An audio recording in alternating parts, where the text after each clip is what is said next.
Hello students. हम इस वाली क्लास में आज पढ़ने वाले एस्से के बारे में कि एस्से क्या क्या होता है और कौन कौन सी इम्पोर्टेंट चीज़ होती है जो एस्से को इम्पैक्टफुल बनाती है और आपको अच्छा खासा नंबर देती है। अगर आप 10वीं और 12वीं का 2026 में एग्जाम देने वाले हैं तो आप बिल्कुल सही जगह पे आए हैं। आपको उस हर चीज़ पता चलेगी जिससे कि आपका एस्से बहुत ही बेहतर हो सकता है और आपको पूरे के पूरे मार्क्स मिल सकते हैं। लेकिन उसके लिए वीडियो के अंत तक बने रहना पड़ेगा, पूरी तरह से देखिएगा, ठीक। यहाँ पे क्या है कि एस्से के बारे में अगर बता दूं कि एस्से क्या होता है, एक प्रकार का अनुभव होता है। इसकी डिफिनेशन मैंने यहाँ पे लिख रखी है कि निबंध किसी घटना, अनुभव, वस्तु तथा तथ्य का वर्णन करता है। कहने का मतलब है कि आप जब किसी चीज के बारे में लिखने जाते हैं तो आपके बारे में उसका खुद का अनुभव होता है और उसमें कुछ तथ्य होते हैं जिसको आप लिख कर लोगों को एग्जाम्पल देकर समझा सकते हैं। और यही सारी चीजें क्या होती है, एक एस्से बन जाती है। जैसे कि एस्से के बारे में अगर कुछ थोड़ी सी ब्रीफ जानकारी दे दूं आपको शार्ट में, तो एस्से एस्से का हिंदी में क्या शब्द होता है, निबंध होता है। ठीक है, ये क्या होता है, फ्रांसीसी भाषा के, जो फ्रांसीसी भाषा है, फ्रांसीसी भाषा के ईसाई शब्द से बना है। ईसाई शब्द से, इस शब्द से बना हुआ है, ईसाई शब्द से बना हुआ है और इसका फ्रांसीसी भाषा में मतलब होता है प्रयास। आप किसी चीज के लिए प्रयास कर रहे हैं, जैसे कि निबंध लिख के, प्रयास से तात्पर्य है कि आप किसी को प्रयास कर रहे हैं। जैसे जल प्रदूषण के बारे में आपने निबंध लिखा, ये दूसरे लोग भी पढ़ेंगे, आर्टिकल लिखते हैं जैसे ना, उसी तरह से तो दूसरे लोग पढ़ेंगे तो उन पे इम्पैक्ट पड़ेगा कि नहीं, हाँ ये चीज गलत है और हमें इससे दूर रखना चाहिए और जल प्रदूषण कम करना चाहिए। अगर जल प्रदूषण के बारे में लिख रहे हैं तो हमें पानी बचाना चाहिए अपने आने वाली पीढ़ियों के लिए। तो ऐसी चीजों के लिए इसका क्या नाम रखा है, प्रयास। फ्रांसीसी भाषा में प्रयास, हमारे यहाँ इसे निबंध बोलते हैं। क्या बोलते हैं, हिंदी भाषा में इसको क्या बोलते हैं, निबंध, निबंध बोलते हैं। ठीक, अब देखिए, अब इसमें कुछ इंपॉर्टेंट पॉइंट्स हैं जिसको आप ध्यान में रखकर अगर काम करेंगे तो आपका जो एस्से है वो अच्छा हो जाएगा। कैसे, देखिए पहले पॉइंट मैंने लिखा है इसमें, important points to write an एस्से।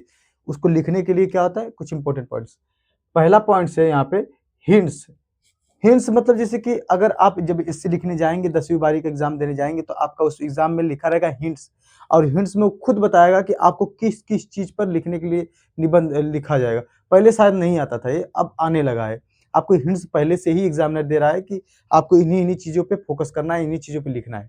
ठीक है, और उन्हीं पे एक एक पैराग्राफ लिखना है। जैसे सपोज हिंट्स में क्या होता है, पहले इंट्रोडक्शन लिख देगा प्रदूषण के बारे में, फिर बोलेगा कि इसका लॉस क्या होता है प्रदूषण, वाटर प्रदूषण से या जल प्रदूषण से लॉस क्या होगा, उससे एडवांटेज क्या होगा, हम इसको कैसे सुधार सकते हैं। ये वाला पॉइंट तो 4-5 पॉइंट आपको देगा, उसी पे आपको अलग अलग पैराग्राफ लिखना है। ठीक है, यहाँ पे मैंने लिख दिया है पैराग्राफ लिखना है। देखिए शुरुआत के बारे में लिखा मैंने, इंप्रेशन। देखिए कीवर्ड्स हैं, इंपॉर्टेंट वर्ड्स हैं। शुरुआत आपकी एकदम धांसू होनी चाहिए। आपने फिल्में देखी हैं, फिल्मों में देखिएगा, कभी ध्यान दीजिएगा कि आपको फिल्म जब शुरुआत होती है तो हीरो की एंट्री कितनी धांसू होती है ना। उसमें दिखा है बगल में चल रहा है कि क्या कर रहे हैं, तो 4 ठो गाड़ी उड़ रही है साउथ वाली मूवी की तरह, एक मुक्का मारते हैं तो टेम्पो पहले उड़ के जाता है, नहीं सॉरी, आदमी पहले टेम्पो पे लड़ता है, टेम्पो उड़ के 2-3 कलैया मार के उधर जाता है, उसके बाद वो जाके गुंडे को लगता है। ऐसा होता है ना, थोड़ा एंट्री देना पड़ता है। इसी तरह से आपको शुरुआत भी इंप्रेशन जमाना पड़ेगा ना। 2-4 लाइन जो भी लिख रहे हैं वो शुरुआत बहुत जबरदस्त होनी चाहिए, इंट्रोडक्शन जो लिखते हैं। ठीक है, आगे देखते हैं। सिंपल लैंग्वेज, सिंपल लैंग्वेज मतलब भाषा को सरल भाषा में लिखना है। कहने का मतलब कि आप ऐसी भाषा लिखें जिसमें कि आदमी समझ पाए। ऐसा नहीं कि कुछ भी लिख रहे हैं, एक ही सेंटेंस से स्टार्ट किए, उसका अंत नहीं मिल रहा है। ऐसा नहीं करना है भैया। और भाषा से याद है कि भाई भाषा एक ऐसी चीज़ है, आप लोगों को भी मैं सलाह देना चाहूँगा, जो मेरे व्यूअर्स हैं, आप देखते हैं मुझे तो मेरा कर्तव्य बनता है एक टीचर के तौर पे कि आपको ये बात बताऊँ कि भाषा एक ऐसी चीज़ है ना, सबसे बड़ा हथियार दुनिया में भाषा है। आप देखिए हिटलर को देख लीजिए या अपने नरेंद्र मोदी जी को देख लीजिए, ऐसा बोलते हैं कि जैसे लगता है सब लोग झूम उठते हैं। अगर आपने सही से सही जगह पे सही चीज़ बोलना सीख लिया ना, तो आप किसी को भी जीत सकते हैं। दुनिया को जीतने वाला हमेशा भाषा से बहुत कुशल होता है। देख लीजिएगा, ठीक है? इन चीज़ का ध्यान रखिए, अपनी भाषा को सही से रखिए, ठीक? Spelling and punctuation. देखिए स्पेलिंग और पंक्चुएशन का क्या मतलब? स्पेलिंग मतलब जब आप लिखने जाएँगे तो स्पेलिंग में मिस्टेक नहीं होना चाहिए। ये आपके नंबर कटने का सबसे बड़ा ज़रिया है कि स्पेलिंग मिस्टेक होना ही नहीं चाहिए, क्योंकि एग्ज़ामिनर को समझ में आनी चाहिए चीज़ ना। और पंक्चुएशन से मतलब है कि जो आप लिख रहे हैं, तथ्य लिख रहे हैं, जो फैक्ट लिख रहे हैं, बाहरी दुनिया जो आपने प्राप्त किए हैं, उसको आप लिख रहे हैं तो बिल्कुल एग्ज़ैक्ट होना चाहिए, गलत नहीं होना चाहिए, सही होना चाहिए ना।